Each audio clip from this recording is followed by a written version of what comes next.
If you look at the great companies where real innovation is happening, actually John Chambers again talking about the work at Cisco, great leaders recognize an important principle, which is if you want to encourage creativity and innovation, you have to develop the talent pool, which is what the element is about.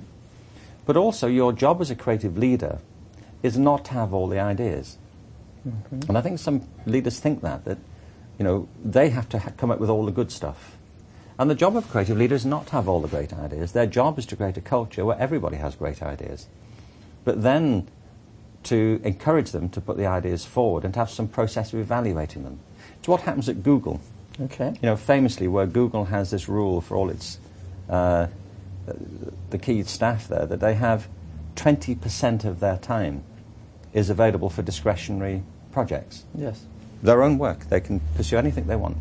And if they come up with an idea that they think would be of interest to Google, they can pitch it to the senior management team at Google, and they get 10 minutes to do it, and no PowerPoint.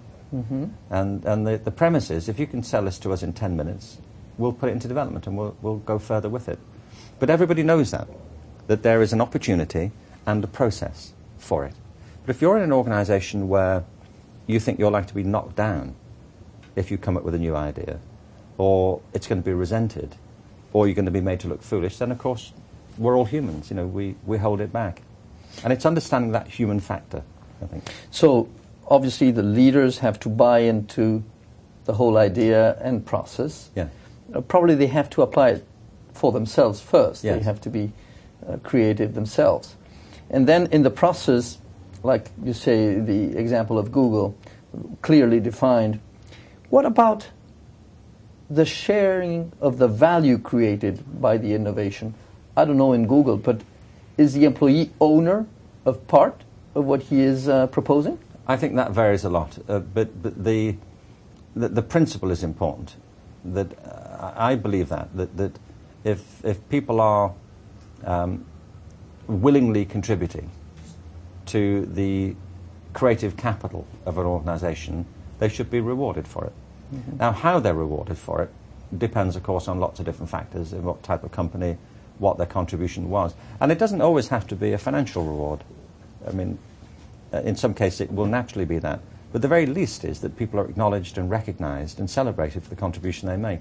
In some settings it may be perfectly appropriate to have some profit-sharing basis. But again, I think you have to judge that case by case and according to the industry and what the contribution is. But I just want to quickly comment on something you said here as well, which is that, you know, the leaders have to be creative. You know, they do in a way. They do in a way.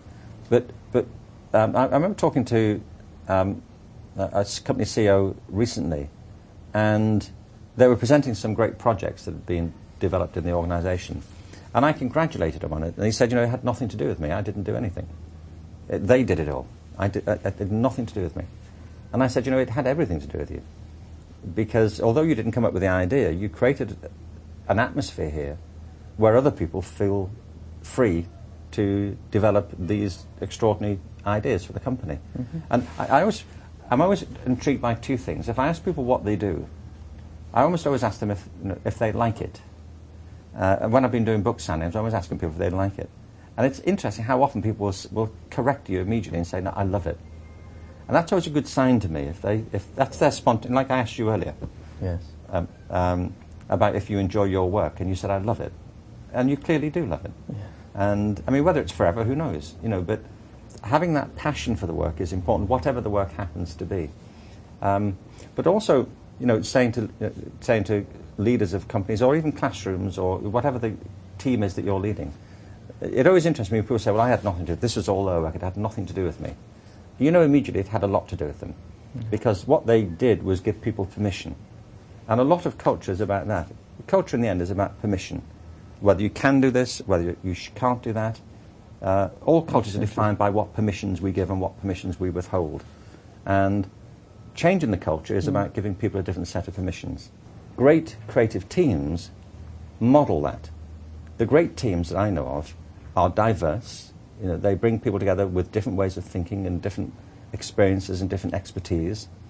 they're dynamic. They have a process where those differences are a strength, not a weakness, because you can get people who think very differently in the same room, and that's the problem. Yes. The whole issue then is to have a process where they build on each other's differences.